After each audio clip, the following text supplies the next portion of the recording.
Hello everyone, I am Grandmaster Renato Quintiliano, and I'm here again to show you the theoretical coverage in round 6 of the FIDE Candidates.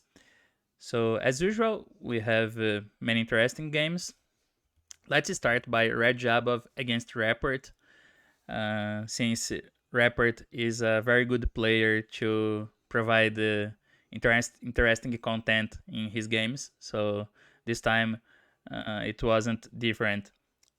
So we had e4 by Rajabov, then c5, knight f3, e6, d4, c takes, knight takes d4, knight c6. So Rapport stays loyal to his Taimanov Sicilian, as he had played against Caruana the day before. Knight c3, a6, and this time knight takes c6 was played by Rajabov. G4 was played by Caruana, a very interesting move, and the game was complicated but very double-edged. You can check the analysis of this opening in the previous video from round 5. So Rajabov played knight takes c6, b takes, and here he chose a very interesting line with queen d3. It's also less exploited, but not exactly a harmless line for black, and leads to very fresh positions. The idea is to maneuver the queen quickly to g3, making black's development harder, as we will see. So the game went with d5, very principled. If black plays queen c7, trying to avoid the maneuver, then white's idea is to play queen g3 anyway. And the point is that after queen takes g3, h takes g3, the open h file will give white a pleasant position. The idea would be to advance the pawn to g5 and then have some long-term pressure on h7. So this looks still very unrealistic, but it often the game often goes that way. There is a recent game by Alexeyenko, for example, Russian Grandmaster, with d6, f3, knight f6, and g4, and that was exactly what happened. He advanced the pawn to g5 and kept some unpleasant pressure on h7 until the very end, and won a nice technical game. d5 is more popular, but now white continues with g4. It's still taking space on the king side, and after knight f6, g5. So the idea is that after knight takes d4, knight takes, d takes, rook h4, it's white's going to regain the pawn and keeps a slightly superior pawn structure. So there are a few games in this position, and sometimes black manages to get rid of the grip on the king side. For example, h6, rook takes e4, h takes, bishop takes, bishop e7, but after bishop e3, c5 and castles, white still has a small advantage, nothing really serious, or like black can equalize with correct play, but in practice it looks like white's play is usually easier because of the structure. The c5 pawn and the a6 pawn can give some problems for black. So this is another point of this line, that white sometimes goes for an easier end game. But this game went d5, queen g3, and here h5 was played by Rapport. We are entering a very different territory here regarding the opening. You can see that black is only making pawn moves, but this is a typical reaction when white has the queen on g3, because you want to disturb white's queen. Knight f6 is more played, is more popular, but after bishop e2, it's not so easy to find a nice setup for black, because the point on having this queen on g3 is that by keeping pressure on g7, we make black's development harder. This is white's goal in this line. And if black plays d4, there is e5, a very strong intermediate move. So some games go knight d7, since after d takes c3, e takes f6. This gives a pleasant position for white, because queen takes f6, bishop g5, queen g6, rook d1 is very strong for white. For instance, f6, queen c7 wins on the spot. And after g takes f6, white plays castles, bishop d6, queen takes c3, and white has already a decisive positional advantage by the fact that this king will never find a safe place. This happened in one game by Nakamura as white, and he won very convincingly. So this is the point. And if knight d7, knight e4, queen a5 check, c3, white is sacrificing one pawn, the pawn on e5, but he gets a lot of compensation by the pawn.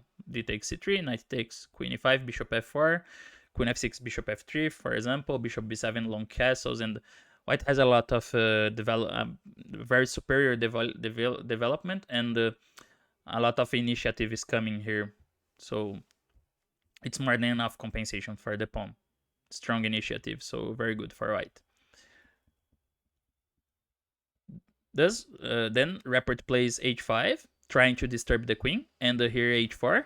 Of course, after something like bishop d3, black's idea is to advance the pawn as far as possible, creating weaknesses on the king side, on the light squares. So h4. And here d4 is again the precise move order, because after knight f6, something like bishop e2 and d4, there is the same e5, and this is good for white again. So d4 first, the knight goes back to b1, knight f6, and here e5 has to be played, as after knight d2, a5 followed by bishop a6 probably makes black's life easier. Black can develop without problems. But now went Rajabov continued with e5, and here knight e4. This is much better than, for instance, knight g4, bishop f4 with I don't know, knight d2, bishop d3 coming, sometimes f3, and black's position lacks stability. It's not stable, so it will bring black's problems. It will bring black problems. And after knight d5, again, white reaches a very nice development with bishop d3, and it's very easy to bring white's pieces into play. For example, with c5, castles, bishop b7, knight a3, the knight's coming to c4. It will be very strong there. Bishop e7, knight c4, bishop h4, queen h7. This seems already very bad for black. Like king d7 is the only move here, so it's definitely bad for black. And in case of something like g6, then bishop g5, queen c7, castles, bishop g7, rook e1, castles, knight d2. White has a much better, much superior development, and black's position is already very bad here. So the point on this line is that after knight e4, the main battle is that both sides are trying to make development of the opponent harder. So it's a fight for the development, which means also it's a fight for the initiative, to see who will get the best setup and to complete the development and get good squares for his pieces first. That makes this game very complex in the opening phase. Rajabov played the queen f3, which is better than queen f4 because that allowed the bishop b4. The queen f4 was played by Giri, but then bishop b4 allows black to get a comfortable position, since c3 is not working here, because d takes c3, and when b takes c3, knight takes c3, there is the threat of mate on d1, so there is no time to take the bishop on b4. And after knight d2, black can exchange the pieces. Knight takes, bishop takes, queen takes, and here c5, for example, looks okay for black. The bishop's coming to b7, queen d5, so black's fine. The difference is that after queen f3, bishop b4 is not possible because of c3. So when d takes, b takes c3, there are two pieces attacked, and after queen d4, which seems a nice resource, white can play c takes b4, and after queen takes a1, queen e4, white gets two pieces for the rook, and it's totally winning. So queen d5, defending the knight and attacking e5. So bishop d3. It's very important for both sides play actively. Try to fight for the initiative, because after bishop b4, for example, there is bishop b4 again, check. And c3 here backfires. D takes, b takes, knight takes c3, attacking the queen on f3, very important, intermediate, very important detail. And after king d1, now black completes the development very easily. Castles, bishop d3, f5. And this position is already much better for black because the king is awkward on d1, so black's more than fine. Then bishop d3. Here bishop b4 is a good intermediate. King f1. C3 is still not working because of d takes c3.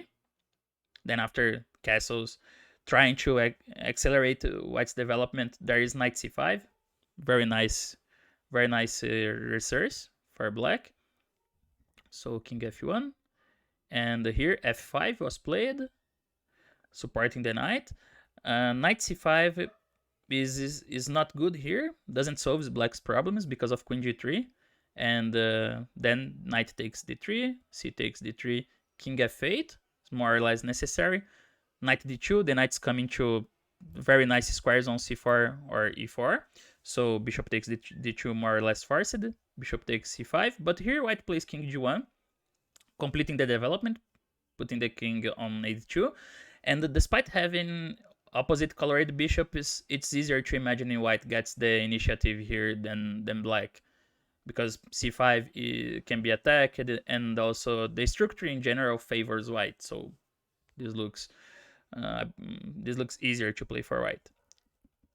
Then f5, e takes f6, knight takes, and bishop g6.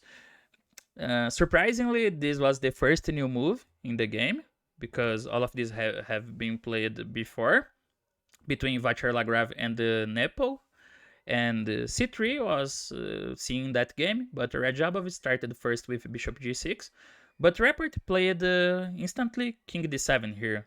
So he shows he is well prepared, even in some strange rare line like this. Rapport knows what he's doing and plays king d7. In Vaclav's game, it was first c3, bishop c5, bishop g6, and here king d8. That was how Nepo played. That game eventually ended in a draw. The difference is that on d7, the king is, at least as safe as it would be on d8, but it will be easier for black to connect the rooks. So this is the main point. In some positions, black can connect the rooks faster. So here there are many options, many interesting options for white. Rajabov continued with bishop g5, which seems natural. It was played after a long thought, after more than 25 minutes thinking. So it means here he was finally out of preparation here. c3 was a critical try for white.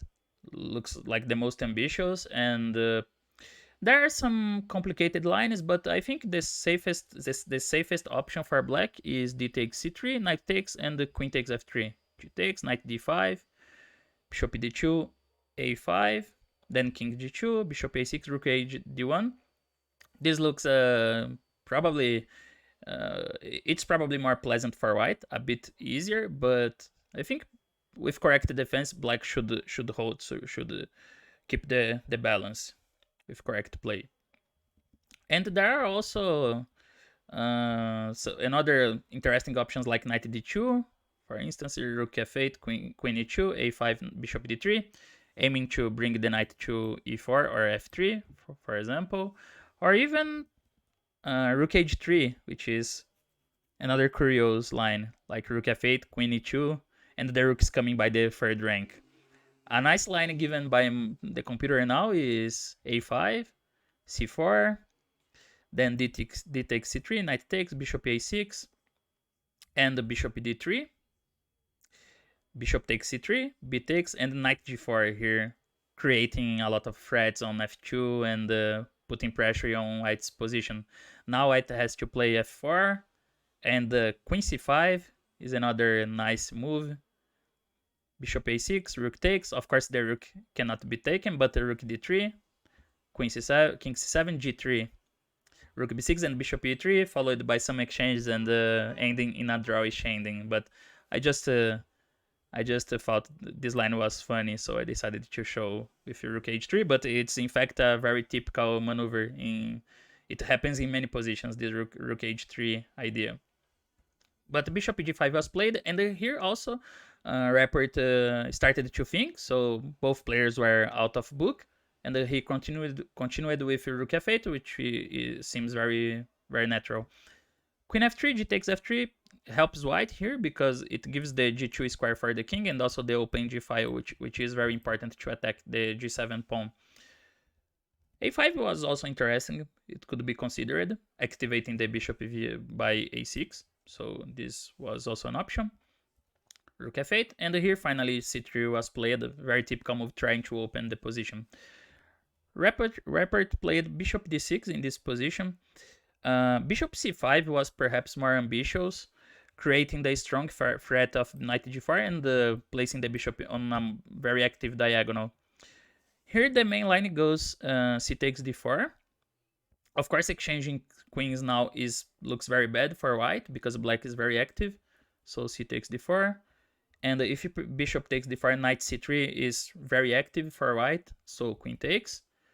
But now white has to be careful again as well, because if knight c3, knight d5 is very good. And bishop f7 is the only move to stop the mating threat on f2, but queen f2 is winning at least a pawn for white. So bishop e3 is necessary. And now there are two options. Queen takes b2 is the safest, I guess. Queen c4 is okay as well, is playable. Then king g1. Here queen e2 is met by a very beautiful resource, knight g4. So the queen can't be taken on c4 by tactical reasons. And after bishop takes c5, there is this intermediate, queen c1, queen takes c5, and black has a crushing attack. So king g1, knight g4. Things look very scary for white here. There is pressure on e3, f2. The queen is attacked, but white is saved by a miracle here with knight a3. And the position is crazy anyway. For example, queen b4, rook d1, king c7, queen g3, e5, and knight c2, bishop takes e3, knight takes e3, queen f4, with a more or less balanced game after queen takes f4, rook takes rook d2, or bishop takes a3 first, rook d1, nice intermediate, bishop d6, queen takes f8, wins for white, so king c7, queen g3, e5, b takes a3, and the position is still crazy, and both sides have to be precise from this point to keep the balance, so it could happen, anything could happen here. So safer, I mean simpler seems to be queen takes b2, because if bishop takes c5, queen c1 check, and black regains the bishop. So queen d1 first. Here bishop d6 allows bishop d4 followed by knight c3 and rook b1 or rook c1 with at least enough compensation, I guess. And after knight d5, bishop takes, queen b5 check, important move, king g1, queen takes c5, queen d2. Again, with a difficult position, very strange, difficult to evaluate. White has a pawn down, but black has not finished the development, and the next white can continue with moves like rook h3, knight c3, looking for a compensation. So it's probably double-edged, but not clear for for any side. So in the game, Rapport played bishop d6, which is probably simpler, although not so ambitious like bishop c5. Then c takes d4 was played. Queen takes d5 makes black's position very easy. For instance, c takes d5, c d4, rook b8, b3, rook b4, with a nice activity, and black should be able to regain the pawn.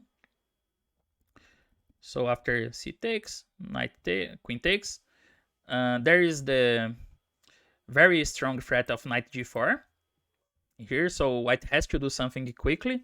Knight g4 would backfire here because of queen takes and d5, and then when rook f2, king g1, c takes d5, bishop h5, and looks like black is going to lose in material. So queen takes d4. Now, as knight g4 is a very strong threat, white has to do something quickly. So queen c3, king d1, queen d1, queen e5, queen e1. Now, if black doesn't exchanges and play queen d4, for instance, knight d2 is already very bad for black, because actually now it's black getting mated by knight f3, rook d1, for example. So queen e1, king e1, Rapport played rook b8, and here Rajabov played very actively with knight d2. It's not, the pawn can't be defended like b3, bishop e5, but he played knight d2, and the position he's offering a pawn now for activity with knight c4 and the active play, if you rook d1, for example. I think we can stop the opening phase more or less here. The position is still double-edged, both sides are playing for the initiative, and that game we had a lot of interesting moments. In the end, Rapport missed an important move to keep the balance and was even losing, but Rajabov didn't find the right continuation to get a decisive advantage, and the game eventually ended in a draw. But it was a very interesting game regarding the opening, and later in this queenless middle game that later became an endgame with rooks and opposite colored bishops. It was also a very difficult battle for both sides, so it's also a worth game to studying from this point. But in the end, it was a draw. We had another draw in this round, but between Nakamura and Liren is the next game, and in this game, actually Nakamura showed great opening preparation. So let's see. It was also e4, e5, knight f3, knight c6, bishop c4. We have an Italian, knight f6, d3, bishop c5, c3, d6, castles, rook e1, and a5. Liren likes very much this move.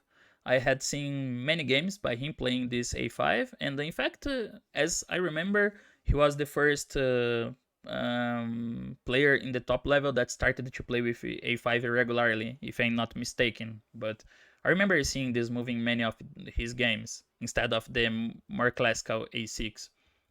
So a5, winning some space on the queen side and also preventing b4 ideas, the expansion by white, because there are some lines with a4 and b4 in which white takes some space on the queen side, so this move prevents this idea. h3, h6, and here knight bd2. All of this is very typical theory. There are many moves for white, like d4, a4, or bishop b3, but knight bd2 is the main path, and bishop e6. Another interesting line here is a4, advancing the pawn one step further to grab more space on the queen side, try to restrict white's play. And bishop b5 is met by bishop d7. When bishop takes a4 is an interesting trap here. Interesting opening trap to keep in mind, because bishop takes a4 is already lost for white. Do it to rook takes a4, queen takes a4, knight b4. Queen d1, knight takes d3, threatening f2, and after rook f1, there is the strong prophylactical move bishop a7, stepping out of ideas like knight b3, and this allows black to get a very strong, potentially winning initiative. At this point, white's position is already very difficult, and in practice it looks even losing already, because there are too many attacking ideas like in knight h5, queen f6, knight f4, and it's very easy to develop black's attack. So after bishop d7, the right move here would be knight f1. When knight e7, bishop takes, knight d7, d4. Promises an easier game for white, but it's playable. It's also solid for black. But Liren played bishop e6, and here bishop b5, occupying the weak square on b5, kind of weak because of a5. Bishop takes a6 is possible. It's just a different game. It would lead to a very different kind of game, but it's okay. bishop b5. And here, a typical maneuver for black is queen b8. A nice way of activating the queen via a7. This position has been seen in many games, and all of this became very thematic in this line. So an option is knight f1, which was played by Duda against Ding in round 2. Sometimes the games follow with queen a7, bishop e3, which is a more positional path, like bishop takes e3, knight takes knight e7, a4. This is also a little bit more pleasant for white, but it's very solid as well. And also there is a sharp line here with d4. Then we takes d4, bishop takes c6, and black plays d takes c3. The bishop goes back, bishop a4, bishop takes f2, king takes, bishop e1, queen e1, d5, with a very complex, very complicated position. This was played by Alexeyenko against Ding. But in this game, Nakamura chose and played the bishop takes c6. B takes and d4, already grabbing space in the center. D takes c4, E takes d4, C takes, bishop b6. Ding had played the bishop b4 against Giri, but this time he played the bishop b6. And now Nakamura played a4, which is an idea introduced by Giri, a very nice, very deep idea, because White's plan is to transfer this rook via a3 to the king side, specifically to g3. So White plans to develop a strong attack on the king side. A more natural way of continuing developing is b3, to place the bishop, to develop the bishop by b2. But in some positions, black can look for counterplay with a4. So the idea, the point on a4, besides developing the rook by the third rank, is also to stop, to make harder for black to get counterplay on the queen side. And later, white plans to develop the dark squared bishop. Also, the bishop can be very useful here if we think on white's attacking ideas, because it can be sacrificed on h6 in many positions. So it's a very, very deep, very nice concept here, this a4 idea. The game went rook e8, rook a3, and here queen a7 was the first new move. It was already mentioned by Giri in the notes of his game with a4, which was a nice win by Giri against Anton Guijaro, Spanish grandmaster. That game went to queen b7, but that gave White enough time to organize his forces. So Giri continued with rook e3, rook b8, and b3. And here the bishop can be developed by b2 or a3, and that gives a pleasant position for white. Giri eventually won that game, but he already mentioned the queen a7 as a better try for black. But this didn't surprise Nakamura, who kept playing very fast and blitzing his moves. So knight f1, and d5 was played by Ding, a very logical move, because black wants to open the position for the bishops, so this is very important. Another option to open the position would be c5, but this is very bad because of d5, bishop d7, and e5, when black is already under pressure. I mean, if black takes on e5, the knight takes, and the rook is already coming to the f or g file with a lot of pressure. So d5, e5. Here, this is more challenging for black than knight g3, of course, because now black can exchange everything and play like bishop e4, rook g4, rook e4, and organize the pieces. The rook can go to the king side, but black is well organized here as well. It's important to note that bishop takes h6 fails because of bishop takes d4. Very nice tactical resource. And after something like rook e3, we play rook e6, defending h6, and black is very solid here. The position is balanced. But Naka played e5, which is a nice move, knight e4. And here he plays knight. The knight goes back to d2, a nice move to try to get rid of this annoying knight on e4. It's a very strong piece for black. And if black plays knight takes d2, then white continues with queen takes d2, Because here there are many ideas for white, like queen f4, knight f4, rook g3, just passing the pieces to the king side.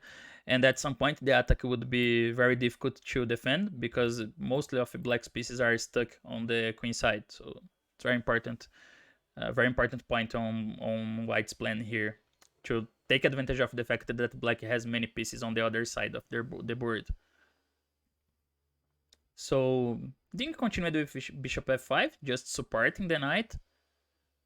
And here Nakamura still blitzing the moves, played the rook e2, a signal of nice preparation and also nice understanding of the position, because this is a very good prophylactical move, avoiding any tricks on f2 and the pressure on this diagonal, once that black's idea is to play c5 at some point to activate the bishop. So this is a really useful move for white. After knight b3 directly, for example, c5, d takes, knight takes, bishop takes, bishop e3, bishop e4. This is simply okay for black. There are no big problems here in this position. So rook e2, and of course bishop takes d4 is not possible because of knight takes d4, and white wins a piece. And if black rushes with c5 here, now it's important that the diagonal is closed, temporarily closed, and the white exploits this chance by means of knight h4, when the rook is already coming to the attack after knight takes e4, of course. And the attack can be developed very easily from this point, so this is very dangerous for black. So Ding plays first rook a8, a nice developing move, and also starting to threat bishop takes d4 now, because after knight takes d4 there is d takes d4, so this is a subtle way of increasing the pressure on d4. So Nakamura played knight b3 to try to make c5 harder, because after here, for instance, knight f1 would be weaker because of bishop g6 first, anticipating knight h4 ideas, and then c5 is coming. It's very strong for black. So knight b3, c5. Ding finally manages to activate this dark squared bishop. D takes c5, and he played bishop takes c5. Knight takes c5 looks more natural, but after knight b d4, this bishop has to go back to d7, and here bishop takes h6 is a typical thematic idea that could be dangerous for black. For example, g takes h6, queen d2, and it's very easy to maneuver white's pieces to the king side. I mean, here the engine shows a lot of lines and says it's fine, it's a draw, 0-0, but not easy over the board. Especially when you know your opponent is heavily prepared, because even here Nakamura was still playing instantly. He was still blitzing his moves, so it's very difficult to go for such concrete position when you know your opponent has everything prepared at home. But bishop takes c5 is definitely safer. Then knight takes, queen takes, and here Nakamura started with knight d4, because after bishop e3 there is the idea of sacrificing the pawn to get open lines, to open the d file, and this offers a nice compensation for black. I mean, c5 is already coming here, so the pin can be very annoying. But knight d4, and here bishop h7 at first sight might look the best retreat to keep one piece defending the king side, but now rook c2, and black is going to face a huge collapse on the queen side. He's already losing material after rook c2, because white's pressure comes very quickly here and very strong.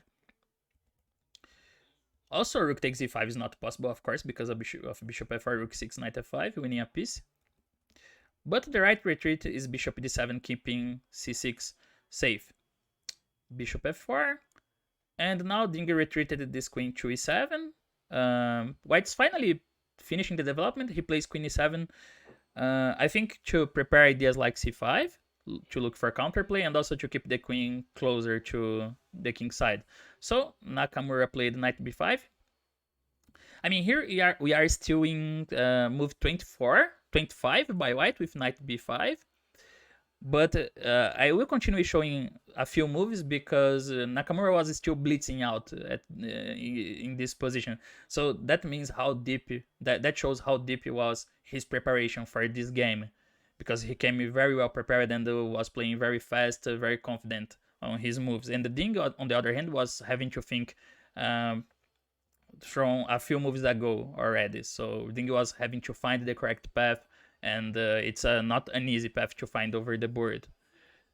So knight b5, and here bishop takes b5. c6 would give white a very nice chance here. That is rook takes e4, sacrificing the exchange. I'm sure Ding considered this idea over the board, because after c takes b5, if black refuses strong taking the exchange, rook d4 offers a very good position for white, because it's despite the opposite colored bishops, it's very easy to develop white's initiative here. So this is definitely very dangerous for black at least. And after d takes e4, knight d6, again white has a very nice position, strong compensation for the exchange, and black already have to consider giving back the exchange, because after rook f8, king h5, the attack is just crushing here, just winning. If rook g3 coming in, all white's pieces take part in the attack. So bishop takes b5, a takes b5, and here Ding played knight g5. There are many options in this position, like queen c5 is possible, knight c5. Even queen b4 is an interesting option, attacking both b pawns. But Ding decided by knight g5, intending to maneuver this knight to e6. And after this move, Nakamura finally started to think, which means his preparation, which means his preparation was until this point. We are in move 26, but he finally started to think a bit here, taking some time. And in the end, he played the rook takes a5. Bishop takes g6 was a way of eliminate this knight before it becomes strong. But after queen takes g5, there is rook a4, trying to reinforce the a5 pawn. But after queen takes f5, f4, f6, looks like black is on the way to equalize. Nothing so bad for black. Not so bad. And after, maybe rook g3 was an interesting idea to fight for an advantage.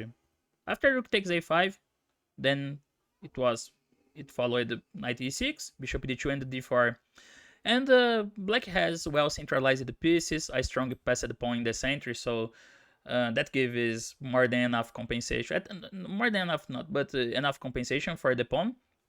At some point, black can play queen c5, activating the queen, and white's pawn up here is not so important. So that means black has nice play here.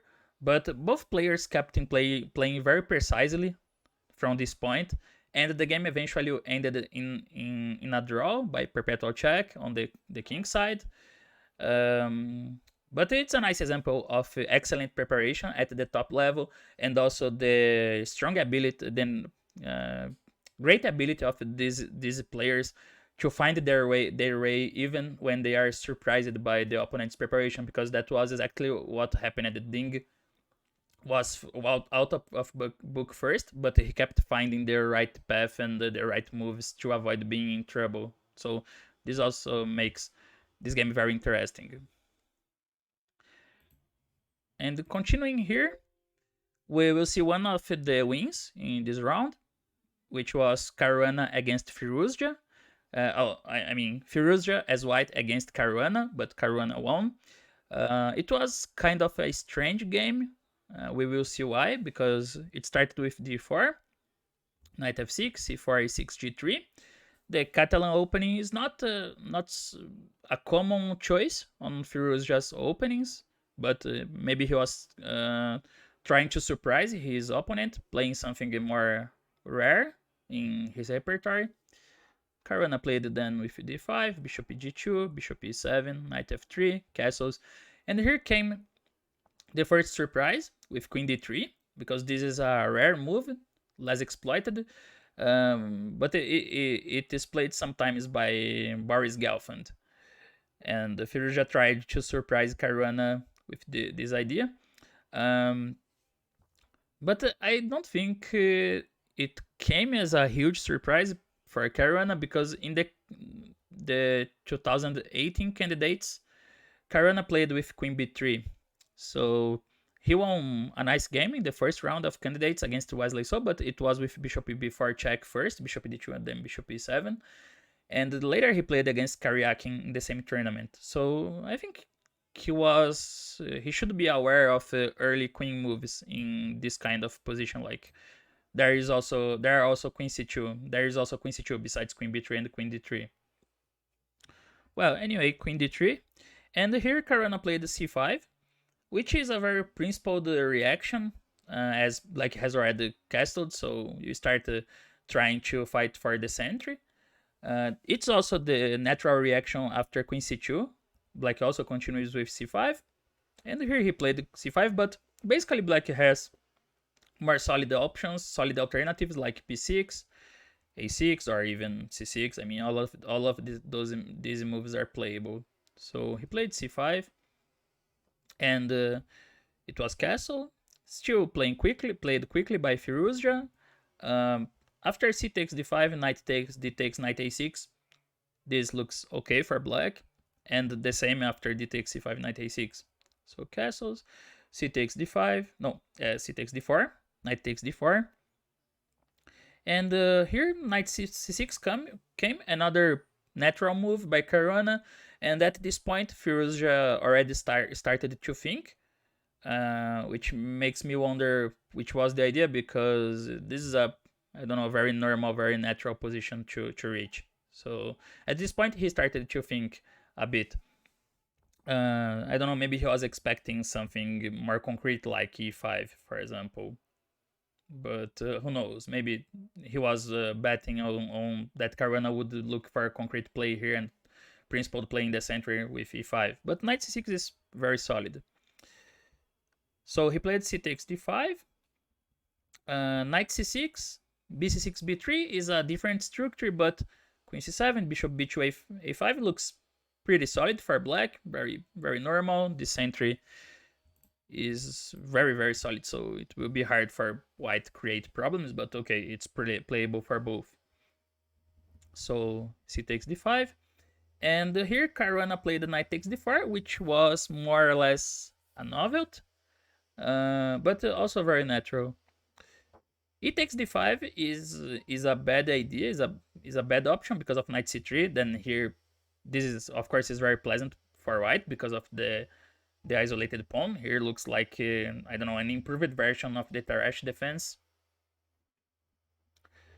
And Knight B4, Queen B3, E5 is a different way of playing the position, but also possible, and it would transpose to a game played between Carlsen and the Wei that was also fine for Black. Knight takes D5 is also possible, but well, after Knight takes C6, B takes C6, objectively speaking, there's no advantage for White, but I think Caruana wanted to keep things simple, even simpler. So Knight takes D4, Queen takes, Knight takes D5, Rook D1. Another way of trying to put some pressure on Black's position would be Knight C3. But here a nice solution is Bishop F6, Queen C4, and the Bishop takes C3. In case of Knight takes C3, B takes C3, Queen A5, Bishop E3, usually White keeps some pressure on the Queen side in these positions, and that makes White's position a bit more pleasant, a little bit more pleasant. I mean, Black should be able to neutralize the pressure with correct play, but in practice, it can be harder. It can be more difficult. But after Bishop takes C3, B takes C3, Bishop D7, this is very... This looks fine for Black. I mean, Rook C8 is already a threat. So White is more or less forced to give up the Bishop. Bishop takes D5, he takes, Queen takes, then the Queen C8. This was played by Igor Lizij against Grishuk. Grishuk as White. And Grishuk won the game, but looks like black has at least enough compensation here, and the position should be balanced in view of the opposite colored bishops, but Grishuk showed a great technique and won the game. But Firouzja played the rook d1, bishop f6, and now he played the queen g4. Queen d3 is an idea to try to keep pressure on the d file, but again the idea of bishop d7 is looks very good for black. It's a simple way of finishing black's development. So of course bishop takes d5 here, I think should be already doesn't look good for white. I mean, even against bishop c6, very simple, going for the endgame with a nice compensation for the bishop pair, and actually I think white should be in trouble here already. Black is very active, so doesn't make sense. But in case of e4, then knight b6, knight c3, black can even choose between bishop c6, queen e2, queen c7, which is also equal, or the more forcing path bishop a4. Knight takes, queen d3, rook takes, knight takes a4, creating pressure on b2 and also getting an advantage in development. So white has to find some precise moves here already to keep the balance. So, but queen g4 was played, bishop d7, just continuing the development, and here after knight c3, this would be harmless. Knight takes, b takes, queen c8, followed by bishop c6 is very totally fine for black. And if e4 first, knight b6, knight c3, there is another strong idea for black. Bishop takes c3 again, bc3 followed by e5. When queen e2, queen c7, we have already a superior structure for black, and like bishop 6, rook c8, rook d8 coming. There is the c4 square, the c3 pawn, so black's position is already easier. So here, Firouzja fought for almost 40 minutes, and played knight d2, which shows that at this point his position was already maybe black's decisions are already easier at this point. So this is a bit strange because we are in move 13, and the game went queen e7, knight f3, e4 is always met by e5. This is always a nice resource. But probably knight e4 was more precise, trying to disturb black's position first. But after knight e3, knight f3 came, Caruana continued with rook c8, very natural. And here e4 was finally played. Bishop g5 was still safer, still would give white a balanced position, like bishop takes g5, queen takes. Here, rook c2 doesn't work. There is a strong response for white. Rook takes d5, e takes, bishop takes f6, and white wins material. And after bishop takes g5, queen takes, knight takes, rook c2, e4, knight b6, b3. There are no problems. Black is absolutely fine, but the position is probably equal with correct play. So after e4, then followed e5, very nice, very strong intermediate, knight h5, knight b4, bishop g5, bishop takes h6, knight f3, knight c6, and this is already fine and even a little bit easier for black. So yeah, Caruana solved his opening problems by very natural play. Didn't face too many problems to get a good position, and probably Firouzja was already not liking his position at this point because he tried to change the character of the game by means of rook takes d7. A3 was probably white had to play something like this and start to think already a bit defensively, trying to relieve the position to neutralize black's small advantage here.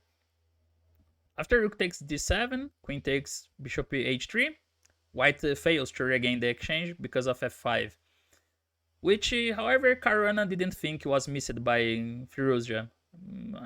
As I understand by Caruana interview after the game, he thought maybe Firouzja just overestimated his position here. The point is that after bishop takes f5, there is the nice intermediate queen e8 to save the exchange, and the queen g4, rook d8. So e takes f5 was played, but here rook c8, and Caruana showed excellent technique to keep his advantage here, to work with the material advantage, and eventually won a nice game.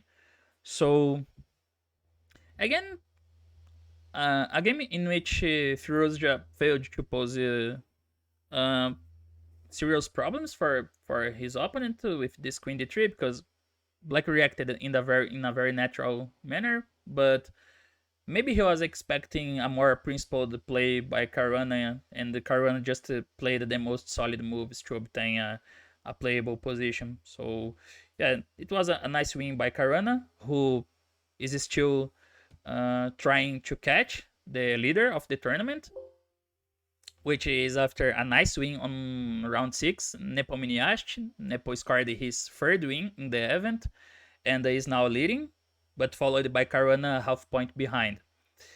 And this game was won thanks to a nice work of preparation by Nepo. So let's see. He played the knight f3 first, which should have come as a small surprise for Duda, because Nepo is mainly an e4 player. He plays almost in all his games e4, but eventually he tries something different, like the English or knight f3. But Duda played d5, g3, bishop g4, bishop g3. By the way, a nice an observation is that after the game, Nepo said this game was the first time in the event, more or less the first time he got exactly the position he had prepared for the game, and that's a very important thing in chess, in high level chess, and especially in top level, because if you get the position you are aiming for, this means really bad news for your opponent, because these guys have a very strong preparation. So that means you're basically playing, you're already in trouble. So e6, castles, knight d7, h3, bishop h5. Black can give the bishop pair here, bishop takes, bishop f3. But in this case, white has the position is the structure is still very flexible for white. So white can play d3 c4 or d3 e4, and there are many ways of developing white's position. So in this case, with a very flexible structure, the bishops look like more a long-term advantage. I thought this is playable, and the black's position is also very solid. But Duda played the bishop h5. Now d4, knight f6, c4, c6. We are kind of in Catalan Slav path now, something between both, between these two openings. And Nepo played c takes d5, relieving the tension in the century already. Queen b3 is another option, but queen b6 seems solid for black. Is also possible, but we will see he has a different idea in mind. So he played c takes d5, and e takes d5 is the most played. The small problem here with c takes d5 is that the diagonal becomes a little bit weaker here comparing with the pawn on c6, so it's easier for white to play for an initiative. So for example, knight c3, bishop e7, and queen b3.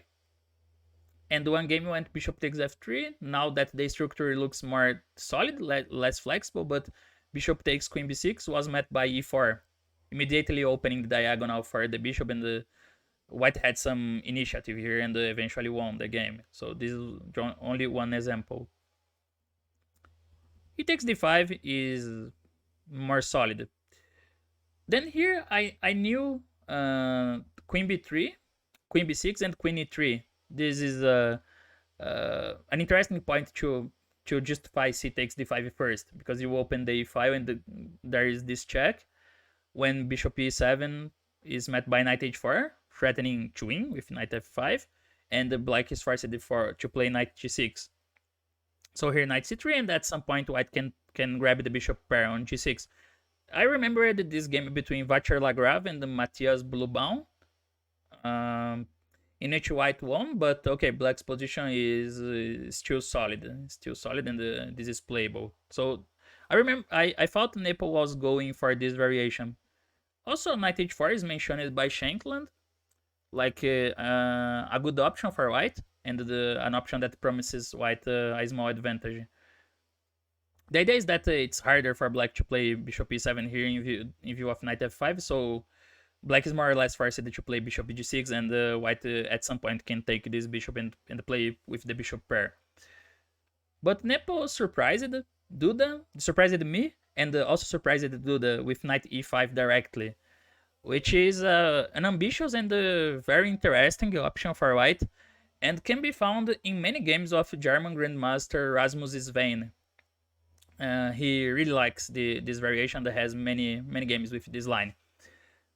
But this provokes the changing, an early changing on the pawn structure, and it's really it's more dangerous than it looks, and it was very unpleasant for Duda here to choose. I mean, it's already not easy to take a decision for black, because after thinking for a while, Duda played knight takes e5, which seems a natural reaction, but it's actually already imprecise and helps white to get a nice position. It's not easy to stay, I don't know, to stay playing solid and just wait, because after, for example, bishop e7, white reinforces this knight with f4, and the red starts to threaten ideas like g4 and f5. And after bishop g6 directly, for example, knight c3, bishop e7, f4, again is very pleasant for white. Like after something like bishop e4, knight takes, bishop takes e4, d takes, queen b3, attacking two pawns, knight takes e5, d takes, queen b6, bishop e3, even this endgame, a6, f5, followed by rook a4 in the next, seems very difficult for black, or at least in practice it will be very unpleasant to play for black. The right move here is knight e4, which is a move I think not easy to consider over the board if you don't know the line. I mean, if you know knight e4 is the right move, then okay, you can play knight e4, but over the board, even a very strong player, which I think is a very solid player and very skillfully on solving problems over the board like Duda, even he couldn't imagine this move. So this speaks how difficult some positions can be in practice. Because the point is that now if white plays knight d2 like in the game, then f5, reinforcing black's position, very important move. And the main line here goes with seeing some games with bishop takes e4, d takes, knight c3. So if knight takes e5, d takes, queen d1, rook d1, white still gets some pressure with rook d4 in some positions. But after bishop e7, then black is better mobilized, like knight takes e4, knight takes e5, d takes, rook, queen d1, rook d1, bishop e2 is balanced, is equal. And after bishop f4, finally knight takes knight takes e5, d takes, bishop g6, queen b3. This was played between Nils Grandelius and Vincent Keimer. And here queen b6 looks solid enough for black, so this should be playable. But the point is that after knight takes e5, followed knight d takes e5, knight e4, black, knight d7 is not so good for black because of knight c3, and of course knight takes e5 will lead to material losses after g4, bishop g6, f4. White wins a piece. And after bishop c5, there is another stronger reply for white, knight a4, pushing back the bishop from this diagonal with the idea of continuing after bishop e7 with f4.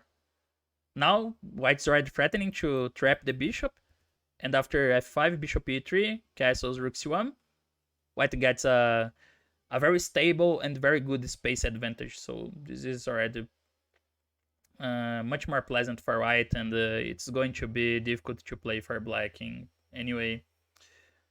So Duda played knight e4, and here knight d2, exchanging this knight, but knight takes, bishop takes. In practice here, I mean, the engine says white is not that better, like slight advantage for white only. But in practice, it's much harder to play because white got a strong mass of pawns in the center, and this bishop can be a problem sometimes. So in practice, there are many unpleasant problems to solve for black, and that's the most difficult and shows a clever point on Nepal's preparation, because despite I think the computer says no, black is fine here, he understands that in practice it will be harder to play for black. So that's also very important when you are preparing the line. And his idea paid off very well, because Duda played bishop c5, then rook c1, queen e7, and after king h2, followed castles, but g4, bishop g6, and f4. Of course, queen e4, queen e5, f4 loses a piece, so bishop g6, and f4. And simply white has already a strong play with these pawns. It's simply more difficult to play for black. So Duda played h6. Of course, f6 here is very bad in view of f5 and d6, and it's very sad for black. But f5 would transpose to a game played between Svidler and Karyakin, and but it's no better. It's not a better option for black, because that game went queen b3, rook a d8, rook f7 should be better. We will see why. Rook a d8, but now g takes f5, bishop takes f5, and here Svidler found a strong idea. Rook takes c5, queen takes e4. And when bishop g6, white's clearly better. This game eventually ended in a draw, but now with f5, things look very bad for black. Like bishop e8, bishop g5, and the d5 pawn is hanging, because the rook has no squares. Bishop h5, e6 looks also terrible for black, with bishop b4, e7 coming, for example. And after bishop f7, e6 as well. D takes e4, bishop c3, and the white is already winning material. So this is very bad for black. Duda played h6, but here his position seems already unpleasant. Nepo then found a very nice plan here. I liked this idea, queen e1, because he is planning to transfer the queen to the king side, but also supporting ideas like b4, b5. So he's looking to both sides of the board, and this is very nice. Duda played the rook f8, f8, rook queen g3, bishop h7, but now h4, and white is coming on the king side. The engine is still says with bishop d4, black is holding, black is not inferior, can solve the problems, but again, in practice, it's not easy to play such a position. So Duda played the rook d8, but after g5, h takes, he doesn't place to trap the bishop, he plays to win more space on the king side, and also to develop an attack, because now rook h1 and ideas like bishop f3, king g2 can be considered. The game continued with bishop b4, but bishop takes, like if bishop f5, trying to block the pawns, then queen h4. And there are many ideas here, like rook c3, and bishop h3, transferring the rook, or simply king g3, rook h1, bishop f3, for example, something like this. And after bishop b4, it was bishop takes, queen takes, and f5, simply ignoring the b2 pawn, because white, it's much more important that white is grabbing more space on the king side and threatening to trap the bishop already. So this was a really successful opening for Nepomniachtchi. Duda is a great defensive player, so he tried to resist as much as possible to exploit any resource, all the resources available. But Nepo kept playing very precise to exploit his advantage, and he eventually won the bishop and won the game. And this was thanks to a nice and clever preparation by Nepo with this knight e5 line that really worked very well. So this was the theoretical coverage of round 6 in the candidates tournament. I hope you have enjoyed, and let's keep following it to see what happens in the next rounds. So we have Nepo leading the tournament, followed by a half a point by Caruana, but for sure a lot of interesting games to come in the next rounds. So thank you for watching.